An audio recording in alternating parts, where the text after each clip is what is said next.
क्योंकि देवेंद्र, आपको भी याद होगा जब नए संसद भवन की आधारशिला रखी जा रही थी उस वक्त कितना विवाद हुआ था। कोविड का वो समय था और फिजूल खर्ची का आरोप प्रधानमंत्री पर लग रहा था कि एकाएक ये काम क्यों शुरू कर दिया।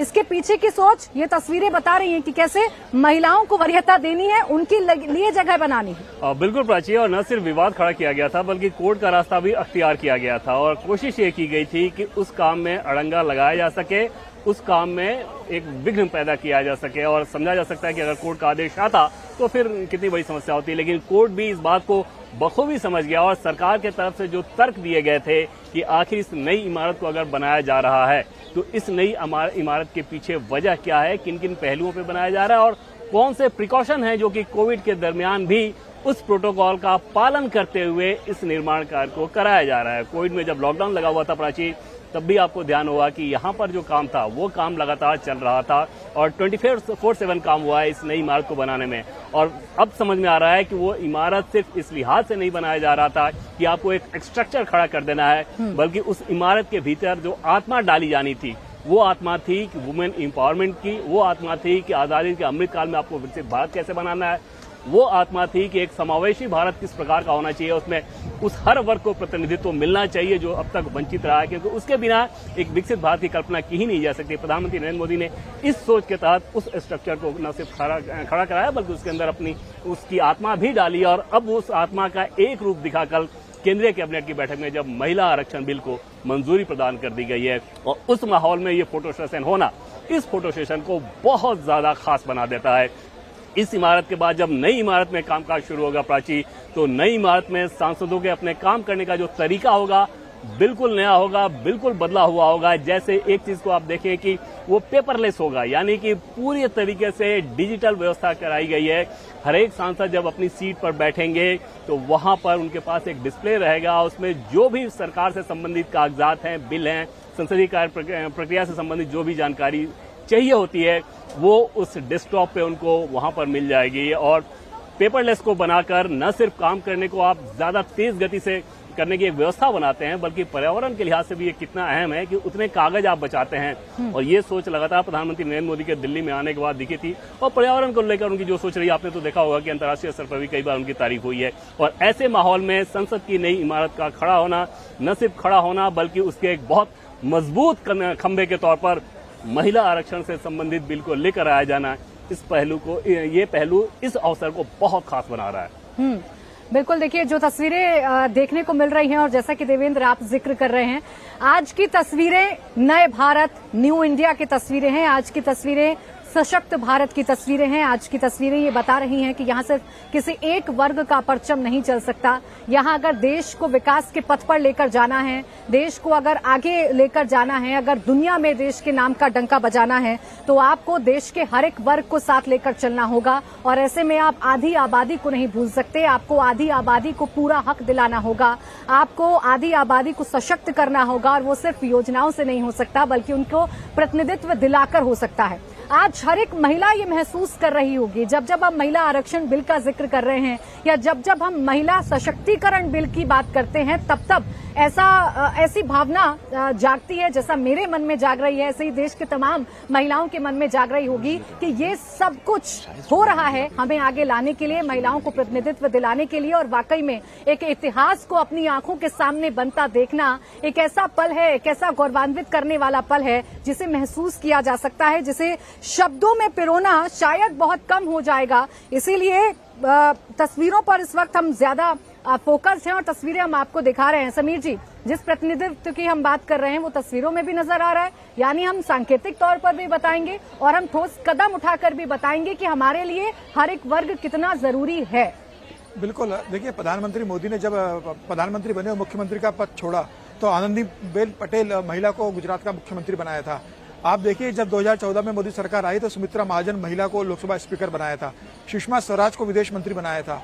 और आप देखिए निर्मला सीतारमण रक्षा मंत्री की भूमिका निभा चुकी है इस देश के अंदर। और उसके बाद आप देखिए कि लगातार महिलाओं के लिए प्रधानमंत्री ने किया, राष्ट्रपति महिला आदिवासी को बनाया।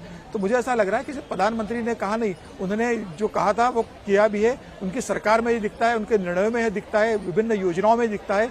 40 से ज्यादा केंद्र सरकार की जो योजना है वो महिला ओरिएंटेड योजना है, जिसमें महिलाओं के सशक्तिकरण की कोई ना कोई बड़ी भूमिका है। तो मुझे ऐसा लगता है कि प्रधानमंत्री मोदी लगातार इस बात पर फोकस करते रहे हैं कि कैसे अपने कार्यकाल में वो महिला को ज्यादा से ज्यादा प्रतिनिधित्व दे सके, महिलाओं को ज्यादा सशक्तिकरण दे सके, और सिर्फ राजनीतिक रूप से नहीं, आर्थिक रूप से भी महिलाओं को सशक्त करने के लिए प्रधानमंत्री मोदी ने तमाम योजनाएं चलाई है। सामाजिक दृष्टिकोण से भी महिलाओं को मजबूत करने प्रधानमंत्री मोदी का विशेष फोकस रहा है। तो मुझे ऐसा लगता है कि प्रधानमंत्री मोदी, आप जो महिला आरक्षण बिल लेकर आ रहे हैं, तो महिलाओं के लिए एक बहुत गर्व और खुशी की बात है कि आप आधी आबादी को आज प्रधानमंत्री मोदी प्रतिनिधित्व देने जा रहे हैं, जिसके लगातार चर्चा होती रहती है, लेकिन आने वाली पिछली किसी भी सरकारों ने इसमें इतनी इच्छा शक्ति नहीं दिखाई थी जो प्रधानमंत्री मोदी ने दिखाई है। मुझे ऐसा लगता है कि इसके लिए देश की महिलाओं को प्रधानमंत्री मोदी को धन्यवाद देना चाहिए। और सिर्फ यह महिला आरक्षण के साथ ही प्रधानमंत्री मोदी का महिलाओं को सशक्तिकरण का काम नहीं रुकने वाला है। 2014 से जो प्रधानमंत्री मोदी ने शुरू किया था विभिन्न योजनाओं के माध्यम से, मुझे ऐसा लग रहा है वो लगातार जारी रहेगा।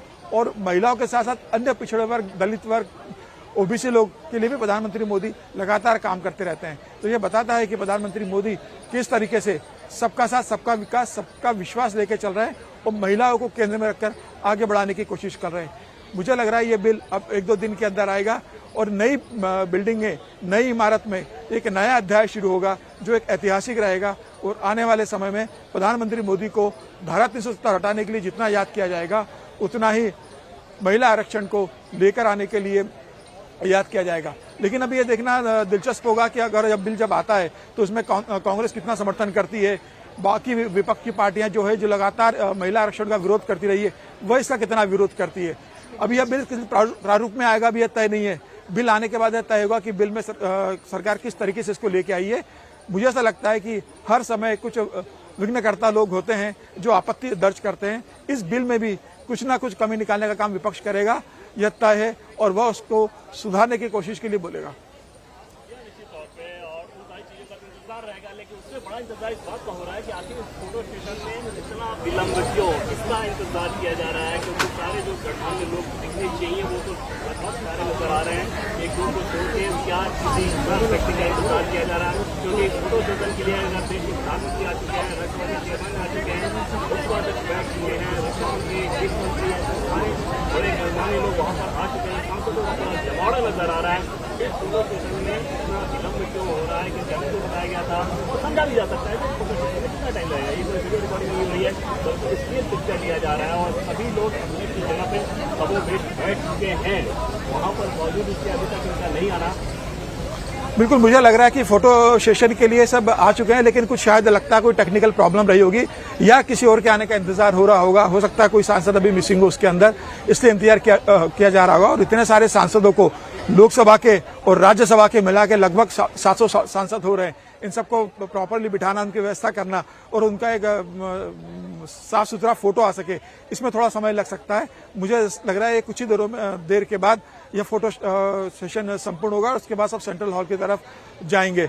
अभी प्रधानमंत्री के पास रक्षा मंत्री बैठे हुए हैं, अमित भाई भी वहां पर है, लोकसभा स्पीकर भी वहां दिख रहे हैं, उपराष्ट्रपति भी नजर आ रहे हैं। तो मुझे ऐसा लग रहा है कि देवेंद्र जी कुछ ही देरों के अंदर फोटो सेशन का ये काम पूरा हो जाएगा। तो ये फोटो सेशन में जितना वक्त लग गया, मुझे लगता है बहुत ज्यादा लग गया और एक फोटो सेशन के लिहाज से, और ये पिक्चर ही लिया जाना है। और इसकी वजह बाद में समझ में आएगी कि आखिर इस धूप में इतने सारे सांसद अगर बैठे हैं, क्या किसी का इंतजार किया जा रहा था या फ्रेम को बेहतर करने के चक्कर में कैमरा पर्सन का जो रिक्वायरमेंट था उसमें कुछ शिफ्टिंग ज्यादा हो रही थी।